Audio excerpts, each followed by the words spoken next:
Welcome back to DK Education Academy. तो कैसे हो आप लोग? आई होप सभी बहुत अच्छे होंगे अपने अपने घरों में। मैं देव कुमार अपने तहे दिल से आपका स्वागत करता हूं आपके अपने चैनल डीके एजुकेशन एकेडमी में। तो बच्चों, आज हम बिल्कुल नया चैप्टर करने वाले हैं, chapter 12 area related to circles, class 10th mathematics.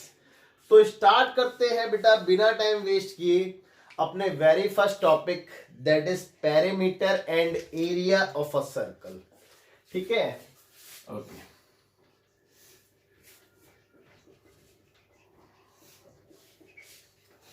Perimeter and area of a circle. Okay, तो देखेंगे बच्चों, सबसे पहले बात करेंगे चैप्टर के नेम की, that is area related to circle. यानी कि कहने का मतलब यह है, सर्कल से रिलेटेड जितने भी एरिया हो सकते हैं हम इस चैप्टर में वही पढ़ने वाले हैं। ठीक है, एरिया रिलेटेड टू सर्कल। ठीक है ना। जैसे कि फॉर एग्जांपल सबसे पहले हम बात करते हैं कि सर्कल क्या होता है। तो बच्चों, सर्कल क्या होता है ये बात आप लोग बहुत अच्छे से जानते हो, क्योंकि आपने अर्लियर क्लासेस में सर्कल के बारे में बहुत अच्छे से पढ़ा है। ठीक है ना। तो देखिए, सर्कल किसे कहते हैं, तो बेटा इस चीज को मैंने आपको बहुत अच्छे से समझाया था चैप्टर 10 में, दैट इज सर्कल में। तो इट इज अ सर्कल ना। ओके, तो ये एक सर्कल है। सर्कल क्या है बेटा? बेसिकली एक फिक्स्ड पॉइंट से एक पर्टिकुलर डिस्टेंस पे अगर मैं पॉइंट्स की कलेक्शन करता हूं तो उससे क्या मिलता है? मुझे एक सर्कल मिल जाता है। ठीक है, जहां पे इसको हम सेंटर कहते हैं, इसको हम रेडियस कहते हैं, और ये जो आउटर बाउंड्री आप देख रहे हो, it is a circumference of a circle. ठीक है ना। ओके ओके, तो हम सबसे पहले perimeter and area of a circle की हम बात कर रहे हैं। तो अगर मैं पेरीमीटर की बात करूं तो बेटा मेरे को बताने की जरूरत नहीं है, आप सभी बच्चे बहुत अच्छे जानते हैं कि पेरीमीटर दैट इज 2πr, और perimeter of a circle that is circumference, इसको हम सर्कमफ्रेंस कहते हैं ना, और सी से रिप्रेजेंट करते हैं। तो आप यहां पे ब्रैकेट में सर्कमफ्रेंस भी लिख सकते हो। ठीक है, ओके। और एरिया की अगर मैं बात करूं, एरिया, तो area equal to πr square. Okay, अब बात करते हैं बेटा, बात करते हैं इसके एरिया की। तो देखो, आपकी एनसीईआरटी अगर मैं बुक लूं तो उसमें एरिया की डेफिनेशन बहुत अच्छे से बताई है, एरिया कैसे ड्राइव हुआ है ये भी बताया बहुत प्यार से। तो एक बार दिखाना चाहूंगा, मैं आपको शो करना चाहूंगा। देखिए यहां पे बेसिकली एनसीईआरटी में क्या क्या है, आप पेज नंबर 224 एनसीईआरटी में देख सकते हैं। आपने देखा यहां पे कि एक सर्कल को इन्होंने 16 इक्वल सेक्टर्स में डिवाइड किया है ना। देखो ना, 16 इक्वल सेक्टर्स है यहाँ पे, part of a circle, circle के पार्ट्स हैं, और उनको इस तरीके से रीअरेंज किया है। ठीक है, उसको क्या किया है बेटा? इस तरीके से रीअरेंज किया है। अब आप ध्यान से सुनना मेरी बात को। अब इस बात को देखो, इसको जो रीअरेंज किया है, तो ये नियरली हम कह सकते हैं कि इट इज अ रेक्टेंगल, मतलब रेक्टेंगुलर शेप की फिगर दिखाई देती है ना। क्या दिखाई दे रहा है बेटा? It is a rectangular. तो रेक्टेंगल का एरिया हमने क्या पढ़ा? Length into breadth, length into breadth.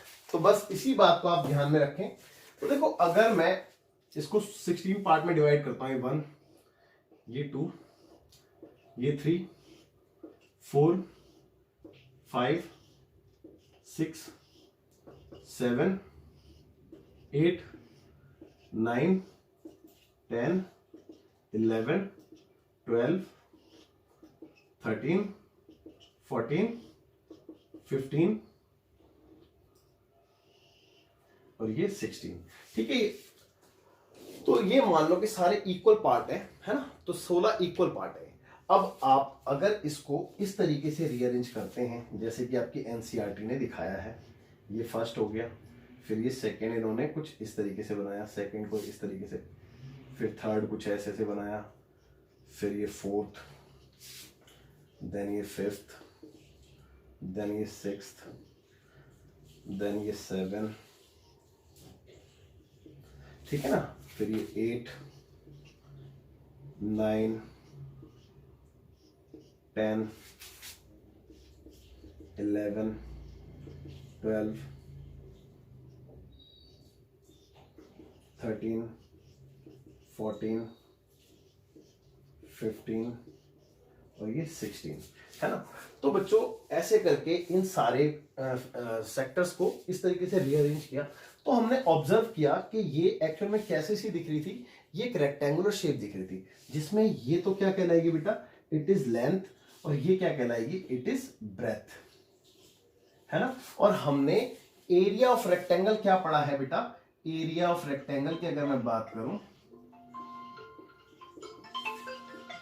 तो एरिया ऑफ रेक्टेंगल की अगर मैं बात करूं तो बच्चों बात कर रहे थे area of a rectangle that is length into breadth, जैसे कि मैंने आपको पहले ही बताया। अब देखो जो इंपॉर्टेंट इंफॉर्मेशन है, अब देखो ध्यान से देखना, बेसिकली लेंथ क्या होगी बेटा, अगर मैं इसकी बात करूं तो लेंथ क्या होगी, देखो ना, आप ध्यान से देखो, ये पूरा क्या था बेटा, इट इज सर्कमफ्रेंस जो कि 2 पाई आर है, आप देख सकते हैं, ओके। और अगर मैं लेंथ की बात करूं तो बेटा लेंथ तो सर्कमफ्रेंस की आधी होगी, नहीं होगी, चेक कर लो, चेक कर लो, ध्यान से देखो, ध्यान से देखो, जब मैंने इसको रीअरेंज किया तो आधी लेंथ नीचे आ गई है, आधी लेंथ ऊपर आ गई है, चेक कर लो भैया, देखो ना, ये आधी लेंथ है, एक पार्ट, ये दूसरा, ये तीसरा, ये चौथा, ये पांचवा, ये छठा, ये सातवां, ये आठवां, टोटल 8 पार्ट ही तो नीचे है 16 में से, तो यानी कि जितनी भी लेंथ थी उसकी आधी तो होगी, तो बेटा इसकी लेंथ क्या थी, 2 पाई आर थी, तो 2 पाई आर का आधा, तो 2 पाई आर का आधा कितना होता है, 2 पाई आर का आधा होता है 2 पाई आर और 1/2, भाई आधा हो गया, ठीक है। तो लेंथ इनटू ब्रेथ, ब्रेथ कितनी आप चेक करेंगे, ब्रेथ तो भाई यही होगी ना, और चेक करो ये क्या है, it is the radius, check कर लो ना, ये तो रेडियस है, और रेडियस क्या है बेटा, आर है, रेडियस इसकी आर ही है ना, तो रेडियस आर हो गई। तो अब आप चेक करो, 2 से 2 कैंसिल हो गया, तो बचा क्या, पाई आर और इंटू में आर, ठीक है। तो भैया भैया pi r into r that is r square, तो आप चेक कर लो, आपका एरिया ऑफ अ रेक्टेंगल से area of a circle calculate हो गया, सेम लिखवा है ना, पाई आर स्क्वायर, देख सकते हैं बच्चों, आप बहुत अच्छे से देख सकते हैं, बिल्कुल सेम आ गया है ना। तो उम्मीद करता हूं आपको बात समझ में आई होगी, और इसमें कुछ खास था भी नहीं बताने के लिए, ये आपने ऑलरेडी पढ़ रखा है सब कुछ, और बस इतना ही। अभी इसको वीडियो पॉज करके नोट कीजिए, फिर आगे देखते हैं बहुत अच्छी अच्छी चीजें। तो बच्चों देखते हैं, फिर देखो बात कर रहे थे एरिया रिलेटेड टू सर्कल, यानी कि सर्कल से रिलेटेड एरियाज की ना, तो चलो देखते हैं। ये एक सर्कल है बेटा, ठीक है, इज द सेंटर, और ये आपकी रेडियस। अब देखो, आप अगर किसी सर्कल पे दो अलग अलग पॉइंट को, अगर किसी सर्कल पे दो अलग अलग पॉइंट्स को किससे, सेंटर से ज्वाइन करते हो, ठीक है, तो बेटा सर्कल यहां से क्या होता है बेटा, क्या आप ध्यान दो कि सर्कल जो है 2 पार्ट्स में डिवाइड हो जाता है, आप देख सकते हैं, एक ये वाला पार्ट है और एक ये वाला पार्ट है, ठीक है बच्चों, क्लियर है आपको। तो सर्कल 2 पार्ट्स में डिवाइड हो जाता है, इन पार्ट्स को क्या कहते हैं बेटा, इन पार्ट्स को कहते हैं सेक्टर। तो ये छोटा वाला पार्ट है तो ये माइनर सेक्टर, और जो बड़ा वाला पार्ट है वो मेजर सेक्टर। तो आई एम श्योर इस बात में कोई डाउट नहीं होगा आपको। अब बात आती है इसके पैरामीटर की और इसके एरिया की, है ना। तो देखो हमने सर्कल का एरिया क्या सीखा, एरिया ऑफ अ सर्कल क्या होता है बेटा, पाई आर स्क्वायर, है ना। तो एरिया ऑफ अ सेक्टर, अब ध्यान से देखना, यूनिटरी मेथड कहते हैं इसे। देखो आपने देखा कि जो सेंटर है, अगर लेट सपोज कि मैं यहां से जैसे कि यूं करके रोटेट हो रहा हूं और मैं यहीं पे आके रुक जाता हूं इसी पॉइंट पे, तो बेटा कितने डिग्री का एंगल बन जाएगा, 360 डिग्री का एंगल बन जाएगा। तो कहने का मतलब ये है कि 360 डिग्री के एंगल पे, 360 डिग्री के एंगल पे कितना एरिया होता है बेटा, जब आपका एंगल 360 डिग्री का होता है तो आपका एरिया पाई आर स्क्वायर होता है। क्लियर है ये बात। अब अगर आप पूरा चक्कर ना लगा के सिर्फ इतने पोर्शन पे रुक जाते हो तो क्या होगा, बस यही वाली बात है ना। अब देखो 1 डिग्री के सेंटर पे, 1 डिग्री पे कितना एरिया होगा, पाई आर स्क्वायर बाय 360 डिग्री, इसमें कोई डाउट है, ठीक है, क्योंकि ये इधर आ गया, ओके। अब मैं मान लेता हूं कि यहाँ पे मेरा जो एंगल है वो थीटा है, लेट सपोज थीटा है, ठीक है। तो मैं इस वाले इक्वेशन को मल्टीप्लाई कर दूं बोथ साइड थीटा है, तो कितना आ जाएगा, ये थीटा डिग्री आ जाएगा, और यहां पे क्या आ जाएगा, थीटा अपॉन में 360 इंटू में पाई आर स्क्वायर। तो बच्चों ये सर्कल के उस पार्ट का एंगल निकला, उस पार्ट का एरिया कैलकुलेट हुआ है जिस पार्ट का एंगल थीटा डिग्री है। तो बेटा थीटा डिग्री किस पार्ट का एंगल है, इस वाले पार्ट का। तो यानी कि इस वाले सेक्टर का एरिया क्या होगा, theta upon 360 into pi r square. और अगर सपोज टू बी इस मेजर सेक्टर का निकालना होता तो कैसे निकालते, तो बहुत ईजी है, पूरे सर्कल के एरिया में से इस वाले पोर्शन को माइनस करके निकाल लेते, है ना। तो ये क्या कहलाएगा बेटा, एरिया ऑफ अ सेक्टर। तो area of a sector equal to theta upon में 360 degree into pi r square. तो बच्चों उम्मीद करता हूं कि ये आपको समझ में आ गया होगा। अब अच्छा एक बात और, वैसे तो मैंने बता चुका हूं लेकिन फिर भी एक बार और बता देता हूं, सेक्टर बनता कैसे है बेटा, सेक्टर बनता कैसे है। अब ध्यान दो, सेक्टर बनता है हमेशा किससे, दो रेडियस से। देखो ये भी रेडियस है और ये भी रेडियस है, तो दो रेडियस से सेक्टर बनता है, ठीक है। लेकिन और भी तरीके हैं जिससे आपका सर्कल डिवाइड हो रहा होता है। एक तरीका तो ये था जिससे सर्कल डिवाइड हो रहा था, और एक तरीका ये है, जैसे कि मैं यहां पे सर्कल बना के दिखाता हूं आपको, जैसे सर्कल है, और एक तरीका ये है कि यहां पे कोई लाइन खींच दूं मैं, तो बेटा तो भी तो सर्कल आपका डिवाइड हो गया ना दो पार्ट्स में। देखो एक ये वाला पार्ट और एक ये वाला पार्ट। अच्छा इस लाइन को मैं लाइन सेगमेंट में कन्वर्ट कर देता हूं, यानी कि ए से बी पॉइंट लेके। अब ये क्या कहलाएगा बेटा, it is chord of a circle. ये कॉर्ड कहलाएगी सर्कल की। तो जो कॉर्ड है वो भी सर्कल को डिवाइड करती है, लेकिन जिस उसमें डिवाइड करती है एरिया में, उस एरिया को क्या कहते हैं बेटा, उस पोर्शन को क्या कहते हैं, उसको कहते हैं सेगमेंट्स। क्या कहते हैं, सेगमेंट्स। तो ये छोटा है तो ये माइनर सेगमेंट हो गया,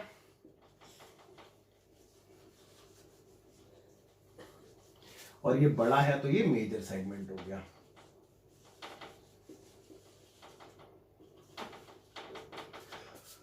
तो आई एम श्योर यहां तक भी कोई डाउट नहीं होगा। अब बात ये आती है कि सर सेगमेंट का एरिया कैसे कैलकुलेट होगा।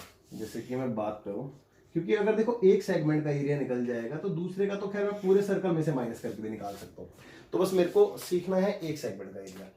तो एक बात बताओ, अगर मैं इसको ए पॉइंट से ज्वाइन करा दूं और इसको बी पॉइंट से ज्वाइन करा दूं, तो बेटा आप यहां पे क्या देख रहे हैं, अब ये दोबारा से सेक्टर बन चुका है कुछ इस शेप का।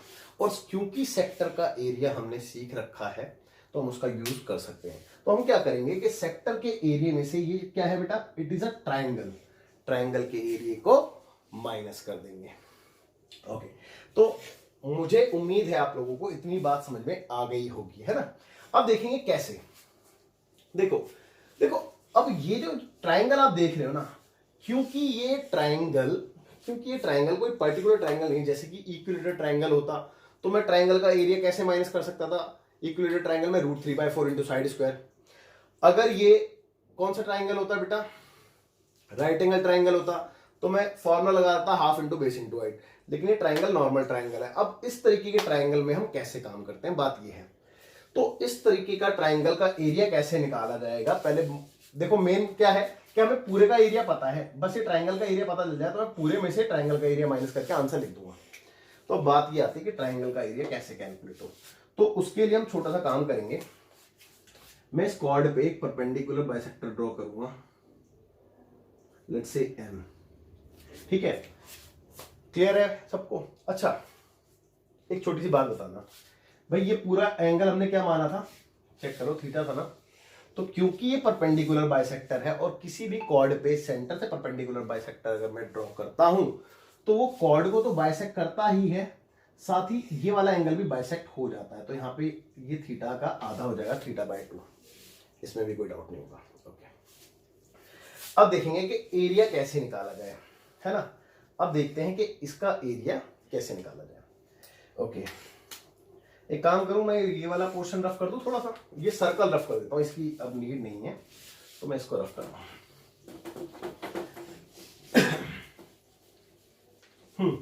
तो बच्चों यहां पे देखेंगे, देखो हमने हाइट एंड डिस्टेंस चैप्टर पढ़ा है, चैप्टर 9।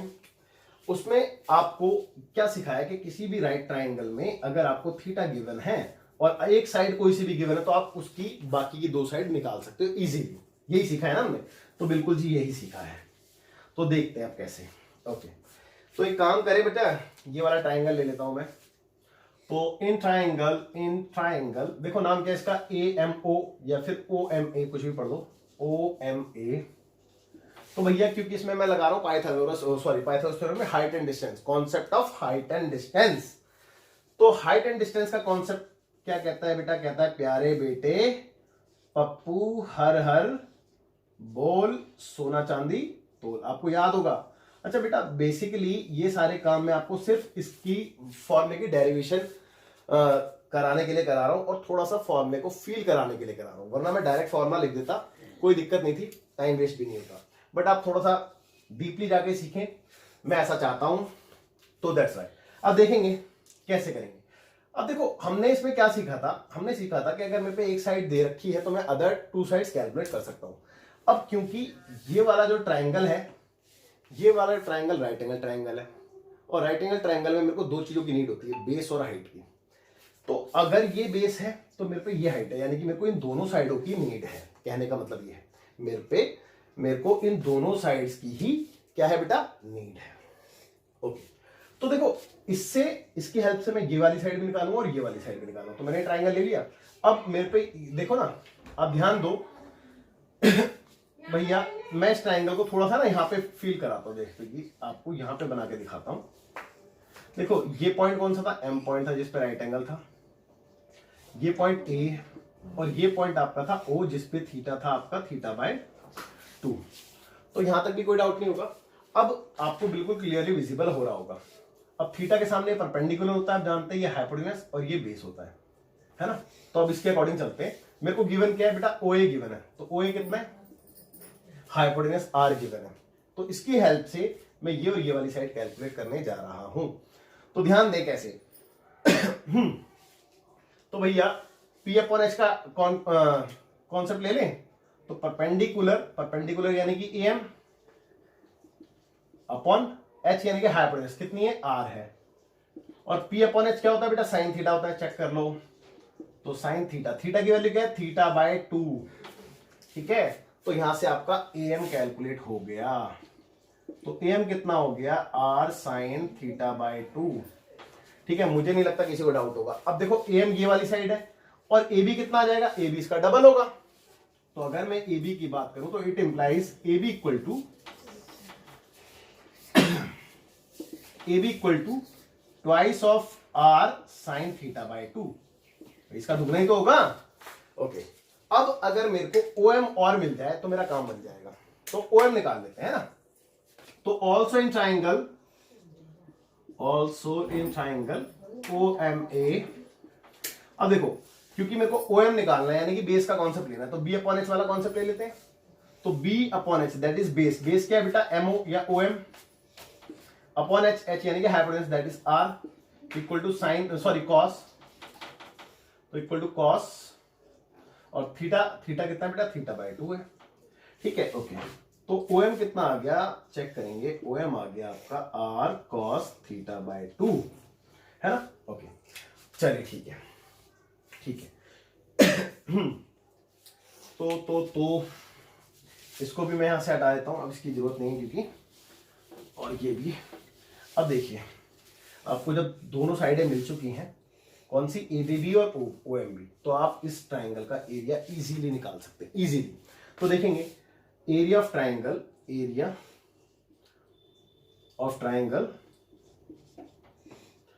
क्या नाम है इसका, OAB, है ना, OAB। तो बेटा फॉर्मूला क्या होता है, half into base into height. तो हाफ यहीं पे लिख देता हूं पहला स्टेप, तो इंटू बेस क्या है AB, इंटू हाइट क्या है OM। ओके, तो हाफ रहा। AB कितना है, चेक कर लो, 2R साइन θ/2। ओके, इनटू में OM कितना है, R cos θ/2, चेक कर लो। ठीक है, ओके। अब देखो एक काम करते हैं, ये 1/2 एज इट इज रहने दो, इस 2 को भी अभी एज इट इज रहने दो। यहां से R को कॉमन ले लेता हूं मैं, तो अगर आर कॉमन लेता हूं तो अंदर क्या हो गया, अंदर आ गया 2 साइन थीटा बाई 2 और ये कॉस थीटा बाई 2। तो बच्चों यहां तक भी आपको कोई डाउट नहीं होगा। अब बेटा याद रखना देखो, तो वैसे तो मैं आपको ये वाला फॉर्मूला भी लगवा सकता था, बट ये थोड़ा सा इसके कंपैरिजन में इजी हो जाएगा। लेकिन यहाँ पे आपने 11th क्लास की एक आइडेंटिटी का यूज करना है, हाफ एंगल आइडेंटिटी कहते हैं। तो ये 2 sine theta by 2 cos theta by 2 क्या होता है बेटा, 2 साइन थीटा होता है। तो 1/2 into r, sorry r into r था ना, ये आर स्क्वायर है बेटा, कॉमन नहीं लिया, आर स्क्वायर है, मैंने ध्यान नहीं दिया, कॉमन नहीं लिया, वो इंटू में था। ओके, तो ये कितना हो गया बेटा, देखो साइन 2 थीटा बराबर होता है 2 sine theta by 2 cos theta, half angle होता है ना, 2 थीटा लिया तो यहाँ पे थीटा होगा, और अगर यहाँ पे मैं हाफ एंगल लूंगा तो फिर यहाँ पे साइन थीटा आएगा, ठीक है ना। तो इसकी जगह मैं क्या लिख सकता हूँ बेटा, साइन थीटा लिख सकता हूँ, ठीक है। तो कितना हो गया, 1/2 आर स्क्वायर साइन थीटा हो गया। मेरे को नहीं लगता किसी को डाउट होगा, ठीक है। अब क्योंकि मेरे पे इस ट्राइंगल का एरिया आ चुका है और सेक्टर का एरिया मेरे पे ऑलरेडी था, ये रहा, तो बेटा पूरे में से, सेक्टर में से ट्राइंगल को माइनस करूंगा तो ये वाला आ जाएगा सेगमेंट का एरिया। तो बस अब हम सेगमेंट का एरिया निकालने वाले हैं, मैं इसको रफ कर रहा हूं और आप देखेंगे ध्यान से। तो एरिया ऑफ अ सेगमेंट, खैर मैं ऊपर फाइनल लिखूंगा यहाँ पे अभी, लेकिन फिलहाल आप नीचे देख लो। तो सेगमेंट का एरिया, तो एरिया क्या आएगा, यानी कि पूरे में से पूरा क्या है, ये रहा theta by 360 into pi r square, इसमें से माइनस कर दूंगा मैं इस वाले को, so 1/2 r square sine theta, ठीक है। तो फाइनली अगर आपको ध्यान से नजर आ रहा है तो एक तो आर स्क्वायर कॉमन है, और आप चाहो तो 1/2 को भी कॉमन ले सकते हो, लेकिन मेरे को नहीं लगता कि कोई फायदा होगा 1/2 को कॉमन लेने से, तो आर स्क्वायर खाली कॉमन ले लो आप। तो पाई थीटा अपॉन में 360, ठीक है ना, आर स्क्वायर तो मैंने कॉमन ले लिया, यहां से 1/2 साइन थीटा, यानी कि साइन थीटा बाय 2, और ये आर स्क्वायर आ गया कॉमन, यहां पे लिख देते हैं। तो बेटा फाइनली आपका ये फॉर्मूला ड्राइव हो गया है सेगमेंट का, है ना। तो चलो यहां पे लिख लें फाइनली, तो area of a segment equal to pi theta upon में 360 डिग्री, बेसिकली डिग्री ना क्योंकि एंगल है, और माइनस साइन थीटा बाय 2। तो बच्चों आई एम श्योर आपको बात समझ में आ गई होगी, किसी को कोई डाउट नहीं रहा होगा। अच्छा एक बात और बता देता हूँ, और करके एक छोटी सी चीज और बता देता हूँ, ठीक है। अब मैं इसको पूरे को रफ कर दूं, अब इसकी तो कोई जरूरत नहीं है, आप लोग वीडियो को पॉज करके नोट कर लेना। तो फिलहाल मैं इस वाले पोर्शन को रफ कर देता हूं। और एक बात और जो आपको बतानी थी वो ये थी कि देखो, एक तो ये, लेकिन ये फॉर्मूला आप पता है कब अप्लाई करना, बेसिकली इसके लिए कंडीशन लिख लो, इफ जब theta less than equal to 90 degree हो, यानी कि 90 से छोटा हो थीटा। अगर थीटा 90 डिग्री से बड़ा है आपका तो आप फिर दूसरा फॉर्मूला अप्लाई करना, यानी कि वो ये वाला जो थीटा बाई 2 से बनेगा, ठीक है, वो भी मैं आपको बता देता हूं। तो एरिया क्या बनेगा उस केस में, तो उस केस में एरिया बनेगा यानी कि सेक्टर का एरिया माइनस ट्राइंगल का एरिया। तो ट्राइंगल का एरिया का फॉर्मूला आप ये ना लगा के ऊपर वाला लगा दो इस केस में, है। तो ऊपर वाला लगाते हैं 1/2 r square into 2 sine theta by 2 cos theta by 2, ठीक है। तो देखते हैं ये वाला, देखो ये वाला 2 से 2 कैंसिल हो गया, आर स्क्वायर दोनों में यहाँ पे भी कॉमन है, तो आर स्क्वायर फिर से कॉमन ले लेते, तो यहाँ पे क्या बचा, पाई थीटा अपॉन में 360 डिग्री, ठीक है, माइनस जब आर स्क्वायर कॉमन लिया तो यहाँ पे sign theta by 2 cos theta by 2 बचा बस खाली ना, है ना, और ये 1/2 तो कट गया, हाँ, तो साइन थीटा बाई 2 और कॉस थीटा बाई 2। तो बच्चों ये वाला फॉर्मूला लगा देना आप, और करके मैं लिख देता हूं कि एरिया ऑफ सेगमेंट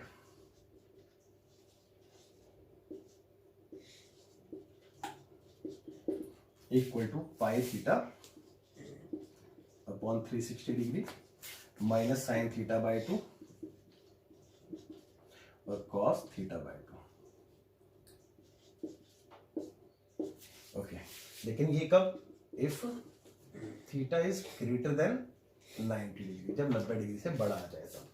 तो बच्चों आई एम श्योर आपको बात समझ में आ गई होगी अच्छे से, कोई डाउट नहीं होगा आप लोगों को, बिल्कुल क्लियर हो गया होगा। तो अब वीडियो पॉज करके आप नोट कीजिए, फिर आगे देखते हैं। इसमें एक छोटी सी चीज मैं भूल गया था, रह गई है, पेरीमीटर नहीं बताया मैंने, तो मैं पेरीमीटर आपको एक बार और बताता हूँ। तो पेरीमीटर ऑफ अ सेक्टर, अगर मैं सेक्टर के पेरीमीटर की बात करूं तो देखो समझते हैं एक्चुअली पेरीमीटर का मतलब क्या है। मैंने आपको बताया आउटर बाउंड्री को पेरीमीटर कहते हैं। अब सेक्टर क्या है आप ध्यान से देखेंगे तो सेक्टर आपका ये है, तो ये इसकी आउटर बाउंड्री है जिसपे मैं मार्कर चला रहा हूं, ठीक है ना। तो यानी कि इसमें क्या क्या इंक्लूड है, एक तो ये 2 रेडियस इंक्लूड है और एक ये वाली आर्क इंक्लूड है ना। इसको क्या कहते हैं बेटा, आर्क, ठीक है ना। तो लेंथ ऑफ आर्क, अब देखो पहले हम समझते हैं पेरीमीटर से पहले लेंथ ऑफ आर्क, यानी कि आर्क की लेंथ, क्योंकि अगर मेरे को ये आर्क की लेंथ मिल जाए तो उसमें तो बस मेरे को 2r प्लस ही करनी है ना, सिंपल सी बात है। तो देखो पूरा जो चक्कर लगा वो कितने का लगा, 360 डिग्री का, यानी कि 360 डिग्री पे मेरे को क्या मिला, पूरी circumference milli, that is 2πr, ठीक है। अब 1 डिग्री पे कितनी सरकमफ्रेंस मिल रही है, 2πr बाय 360 डिग्री, है ना। और अगर मैं बात करूं कि सिर्फ मेरे को इतने पोर्शन की चाहिए, यानी कि ये वाले एंगल की चाहिए, यानी कि थीटा एंगल की चाहिए, तो मैं इसको थीटा से मल्टीप्लाई कर दूं, तो बेटा थीटा डिग्री एंगल पे कितना मिल रहा है, theta by 360 into 2πr, check कर लो, ठीक है। तो ये क्या मिल गया बेटा मेरे को, लेंथ ऑफ आर्क मिल गई, ठीक है ना। तो अगर बात करें सेक्टर के पेरीमीटर की, अगर देखो खाली लेंथ की, तो चलो मैं यहां पे लिख देता हूं लेंथ के लिए भी, लेंथ ऑफ आर्क, तो उसके लिए थीटा अपॉन में 360 इंटू 2πr, ठीक है। और अगर सेक्टर के पेरीमीटर की बात हो रही है तो थीटा अपॉन में 360 इंटू में 2πr और प्लस में 2r, यानी कि 2 रेडियस प्लस हो जाएंगी ना साथ साथ, ठीक है। तो बच्चों आई एम श्योर आपको बात समझ में आ गई होगी। अब मैं इसको तो फिलहाल रफ कर देता हूं। अच्छा, सेगमेंट के लिए आपसे लेंथ नहीं मांगेगा, सेगमेंट का पेरीमीटर नहीं मांगेगा। अगर इन केस मांगता है तो मैंने आपको ये वाला तो बता ही दिया कैसे निकालना है, इसमें बस ये कॉर्ड को आप प्लस कर देंगे, है ना, कॉर्ड की जो भी लेंथ होगी, जो भी गिवन होगा क्वेश्चन में, ठीक है ना।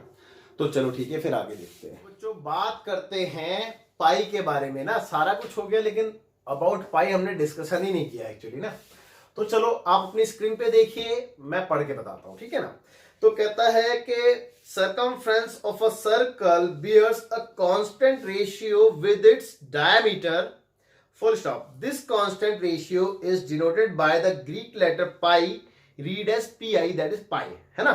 In other words, pi is equal to क्या होता है बेटा, circumference upon diameter।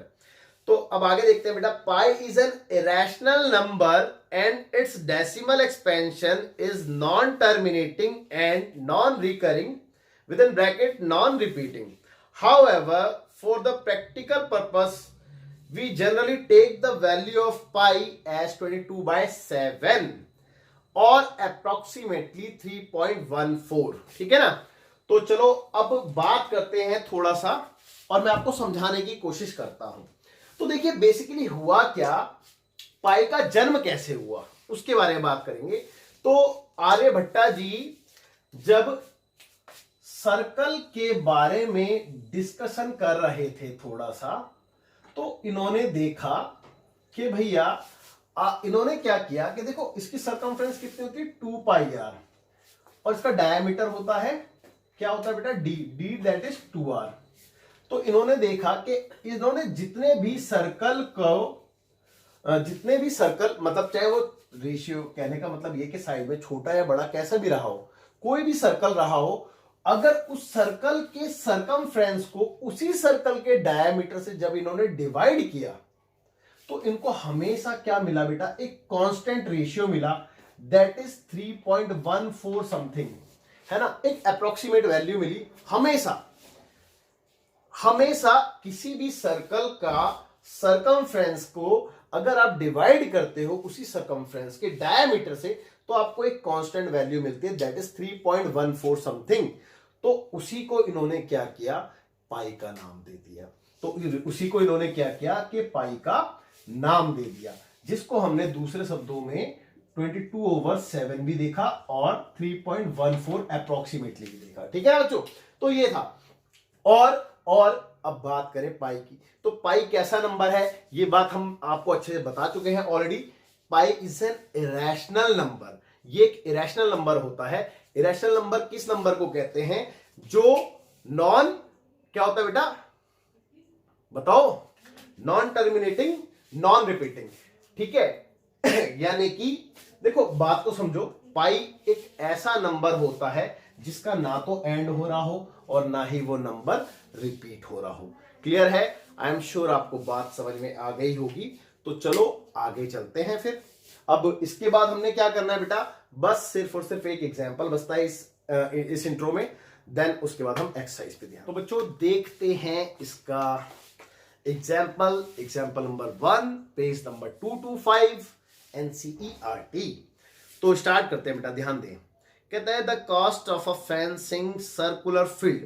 भैया एक सर्कुलर फील्ड है, आप जानते हैं सर्कुलर फील्ड के बारे में, ठीक है, ऐसे। अब इसमें फेंसिंग करनी है, तो फेंसिंग बेटा बेसिकली इसकी बाउंड्री पे ही होती है, तो इसकी बाउंड्री पे फेंसिंग करनी है, ठीक है ना। ओके, तो अब कहता है कि circular field at the rate of ₹24 per metre, यानी कि इसकी जो फेंसिंग करने की जो कॉस्ट है वो कितनी बोलिए बेटा, कॉस्ट ऑफ फेंसिंग या रेट ऑफ फेंसिंग कहेंगे, कॉस्ट नहीं, रेट ऑफ फेंसिंग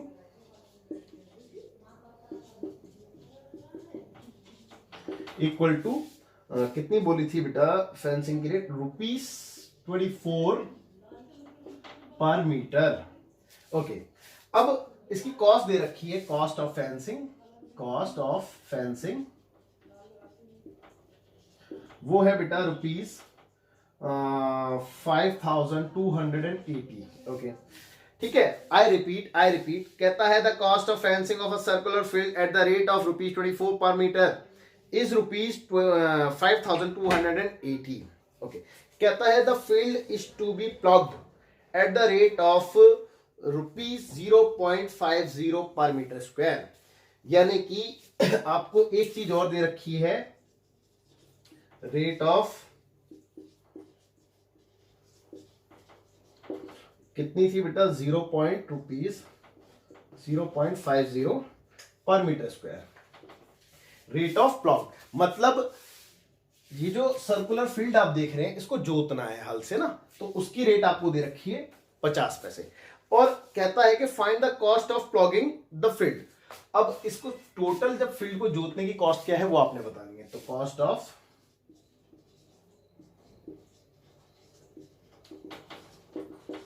ओके तो आई एम श्योर क्वेश्चन तो आपको समझ में आ गया होगा। क्वेश्चन में ऐसा कुछ भी नहीं है, बहुत इजी है। देखिए बात करते हैं क्वेश्चन की। तो देखो सबसे पहले देखो मेरे को दे रखी है rate of fencing, cost of fencing, यानी कि कहीं पे भी मेरे को इसकी रेडियस नहीं दे रखी, यानी कि अगर मेरे को रेडियस का पता लग जाए तो मेरा काम बन सकता है। तो मैं रेडियस के बारे में डिस्कशन करना चाहता हूं, और किसकी हेल्प लेके, कॉस्ट ऑफ फेंसिंग और रेट ऑफ फेंसिंग की हेल्प लेके।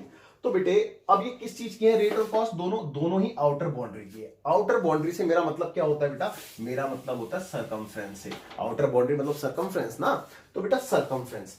तो भैया सी ऑफ अ सर्कल की मैं बात करूं तो लेट्स से कि मैं इसकी रेडियस को थोड़ी देर के लिए आर बोल देता हूं स्मॉल लेटर में। आप तो सी क्या होगा बेटा, इसका 2πr होगा, मानते हो।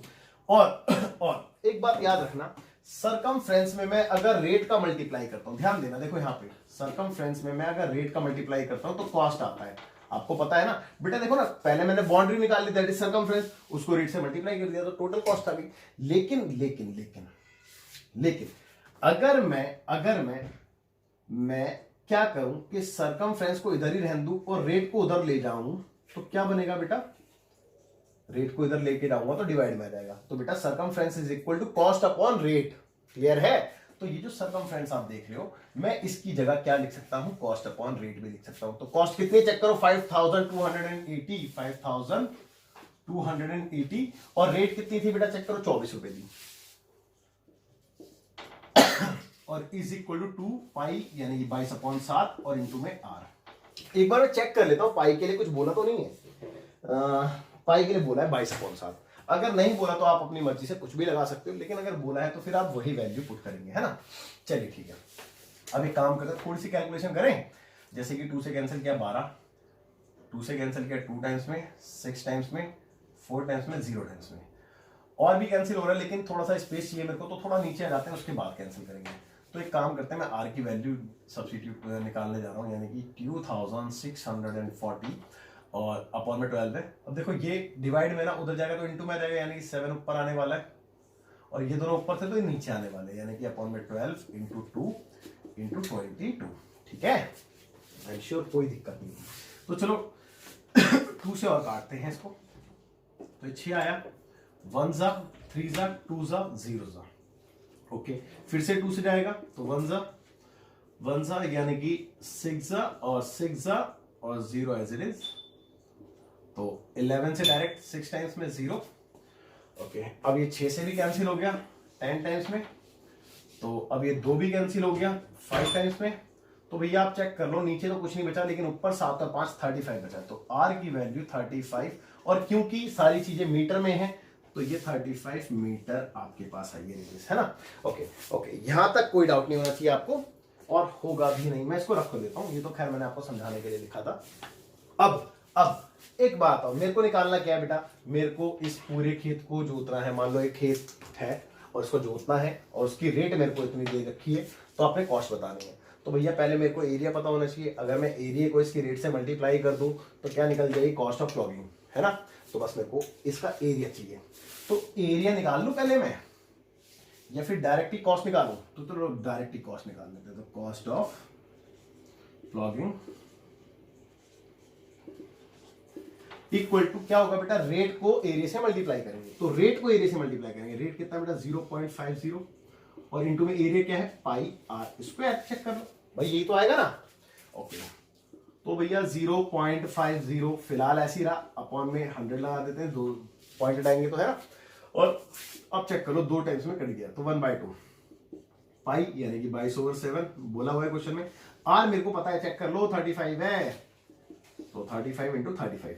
तो भैया 7 से 5 बारी में ये भी कट गया और 2 से 11 बारी में ये भी कट गया। तो बचा क्या 11 इंटू 5 इंटू 35। चेक कर लो, तो इन दोनों मल्टीप्लाई करा तो कितना 5 5 25 का 5 कैरी हुआ 2 और 5 दिया 15 2 17 17 का 17 ही आएगा और इंटू में 11 है।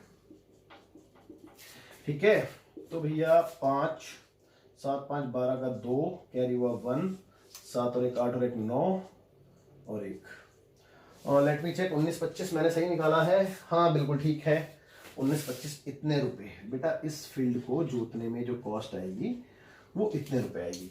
तो आई एम श्योर बच्चों आपको क्वेश्चन अच्छे से क्लियर हो गया होगा, इसमें कोई डाउट नहीं रहा होगा आपका, तो बिल्कुल अच्छे से क्लियर हो गया होगा।